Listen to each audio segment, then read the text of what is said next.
right, welcome to the show, Samuel. I hope you're doing well this morning. So I'm just going to get right into it and start by asking you, how many books have you written so far? So I've written only one book with this one, The House on Fire.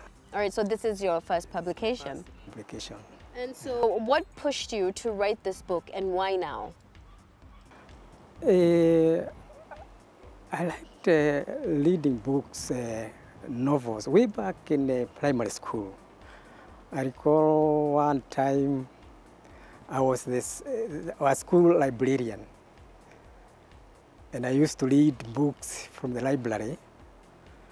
And on, even in high school and other institutions, I was keen on reading novels because I started way back that time. These books, especially the African writers series, I found them interesting.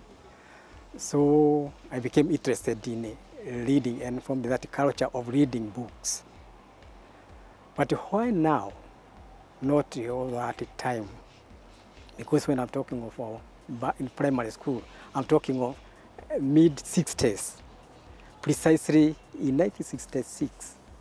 That's the time I was a librarian in my school. And I exposed a lot of books, many books. So I developed that culture of reading.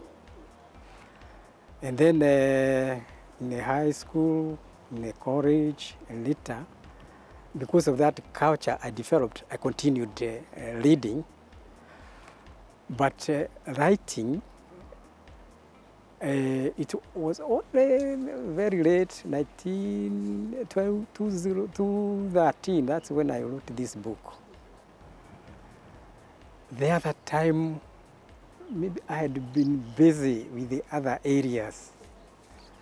In the employment, we were busy there, the agricultural extension officer, and even in school, I'd be busy reading the textbooks, and maybe did not have that feeling of writing a book. So I found that I've got time to write a book. All right, so you mentioned that you are a very avid reader back when you were in high school. So what are some of the titles that you enjoyed reading the most? I told you that this African writer series, there are these books of Mwangi Roheni. I used to like them, they call the future readers. I read that book. And, you know, he would connect with the contemporary way of living, with what has been happening. He would dash there to what is happening within the country and then come back to the book.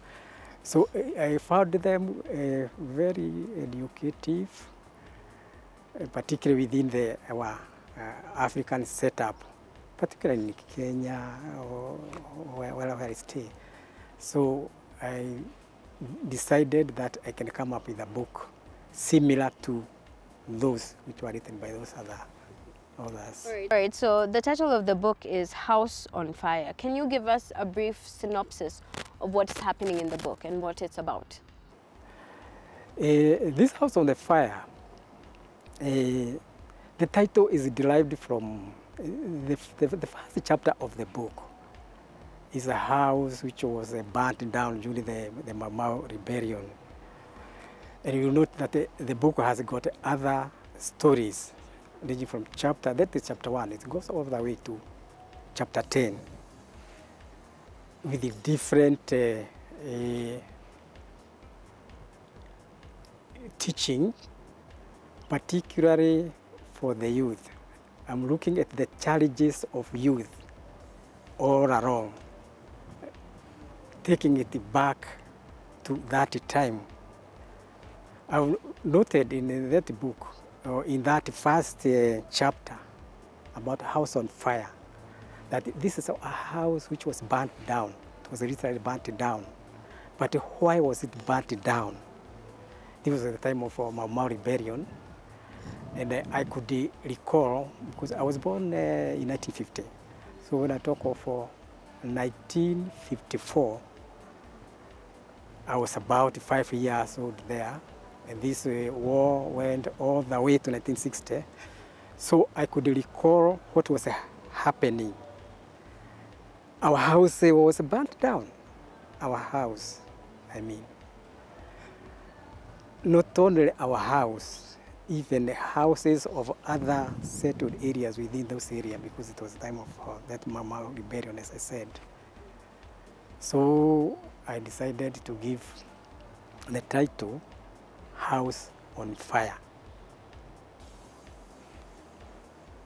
And when this house was burnt, there was a Mau Mau, a gentleman who has learned, who was being chased by African soldiers. They were called terrorists. So he came and passed through the house. He dashed all the way and jumped to the river, which was near that house. And then these African soldiers followed that gentleman, but they insisted that that Mau Mau terrorist was hidden in that particular house. This particular house is not necessarily our house, because the book is actually not an autobiography. It is something which I try to relate on what I have noted within our society. But it could have happened that that terrorist was hidden by somebody. But this particular one, from maybe a neighboring, was not hidden by those people, because he was found later floating somewhere down the river. But they insisted that this terrorist was hidden in that house, and so they had to search the house. I put it in a way that at least there is something you can love, you know, not a book you read with that stone face. So I have used one of the children of this particular owner of that house, who was being cross-examined by the soldiers. And the boy was asked whether there is a Mau Mau in their house. So the boy confirmed there was a Mau Mau in the house. And then they decided this Mau Mau is the one we chased. He's hidden here. The older people here are refusing that there's a Mau Mau inside here.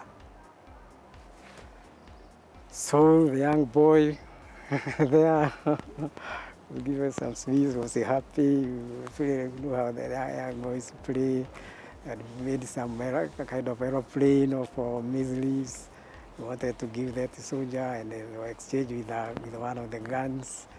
So the boy confirmed that there's some Mau Mau. They decided to go inside with the boy.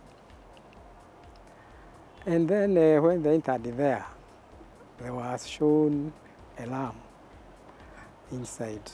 That time they used to raise livestock, particularly these small goats and sheep.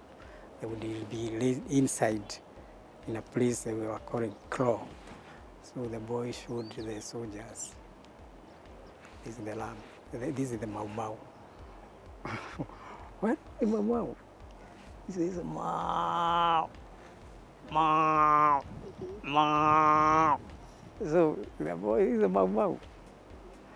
They were very disgusted that the Mau Mau they wanted to confirm that is inside that house was not there, but the reader of these soldiers insisted that there was a Mau Mau inside that house, and these owners of the house were refusing. The other soldiers just laughed when they heard the boy who was supposed to confirm what he calls him Mau Mau. He's actually alarmed. They went outside. These people who actually do this. He instructed one of the soldiers that this house must be burnt down. He started to hesitate a bit because some of them were sympathetic. Well, this reader said, you are going to be dragged inside here. If you don't burn this house, you are going to be dragged inside here, and the house is going to be burnt. So he reluctantly burnt down the house, even the ram which was there and everything there. So to me, that is a story which I thought could be given the title that House on Fire as a starting point for my book, because there are other stories following this one. All right, so what, in your opinion, makes a good story when you're writing a book? In my opinion, a good story is the one which interests the reader. It must interest the reader. When you read the book like that one, and you hear the fun made by it will interest. At the same time, it must be informative. It must inform. Because, yes, it is history, all right. But the way it is put, it can inform even the contemporary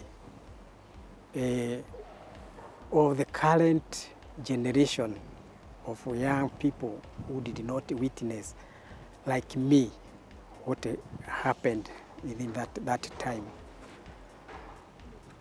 So I would say a good material of reading is the one which will educate, inform, and entertain. Yeah. All right. Do you interact much with your readers, or have you had any kind of feedback from your readers, and what do they say? Yeah, I've interacted with some of my readers. And incidentally, most of them come from the family members, extended families, the friends, the people from my church, and other general readers who have come across the book, who have read the book. They always insist that it is a good book. And as you go along after this House on Fire, chapter 1, the other chapters there, they have come up with the issues to do with the maybe drug, which is a common problem with youth. There's this area which is not handled, particularly the parents and the older people. The area of courtship, how it goes about in all those days, even today, how courtship go, the betrayals within all those areas.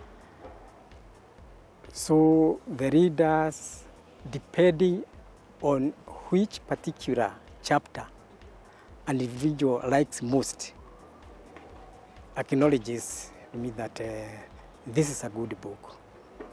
Yeah. All right, do you have any ideas of what your next body of work will be about, or you haven't thought that far ahead yet? Well, just look at our society. I'm part of that society, and try to explore the areas which can be of interest to me and to our society. I've tried to gather material here and there, but I've not assembled together, because even this one, I gathered material there, and eventually came up with one solid in form of a manuscript, which could come up in a form of book. So I'm in the process of gathering the materials, and then I'll come up with such a. All right, aside from what you've mentioned, from where do you get the ideas and the information for your books, for your content? Ideas, yes, you come up with that general framework. I'm telling you to write this kind of a book. And that's why I said you start by gathering materials in that crude form, and then you come to, you bring them to that level of writing a good material. Right. I ask my relatives, my close relatives, to go through that crude material. And then friends are also there.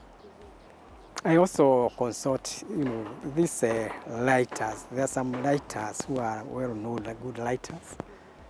Just look at it. They can also guide. So I get from a wide range of sources, and to eventually come up with one solid material. All right, and how does your family feel about your writing? Do they support your writing? My members of the family are happy with my book so far. It's only this one book, and I presume they'll be happy with the other coming book. Yeah, yeah. All right. Well, it's interesting to note that you were just a reader at first, but then you decided to go into writing. So as a child, what did you grow up wanting to do? You didn't grow up wanting to writing. So what did you grow up wanting to do? Well, it was guided by what I was good at. We got the science subjects, we got the art subjects, and the career I would choose was heavily guided by those areas. But I wanted to be an agriculturalist, and that's why I later trained as an agriculturalist. Yeah, but I could not be an agriculturalist if I had not passed well in those science subjects. So that also played a significant role in my decision of which career to take. Yeah. All right, things are definitely much more different than they were back in the 60s and in the 50s. And books are seeming to become a dying breed, as is with print. And people are moving more towards e-books, and the hard copy of books, people are not interested in that anymore. So how do you feel about that? Do you think that books are going to last very long, or is everyone just going to go into reading online? Right. That's where the family come in, particularly the young generation. I got young children, even the grandchildren also coming up. So I can come up with a good material, and if the technology challenges me much, I can pass over the baton to them, and they can go ahead with it as much as possible, where it is possible. Are your books available in stores, or? We got some Christian bookshops, like where I reside. There is one bookshop, an Anglican church bookshop. There's some books which are taken there. They were sent to some people there. So That's how I've not gone very deeply in distributing. Okay. All right, thank you so much for joining us this morning. Thank you guys so much for joining us. I really hope you've enjoyed this session. And if you know of a needy school that would appreciate these books, we are giving out 40 copies. So make sure you hit us up on our social media. That's at KTN Life and Style using the hashtag KTN Life and Style and hashtag books and blogs. For now, it's goodbye.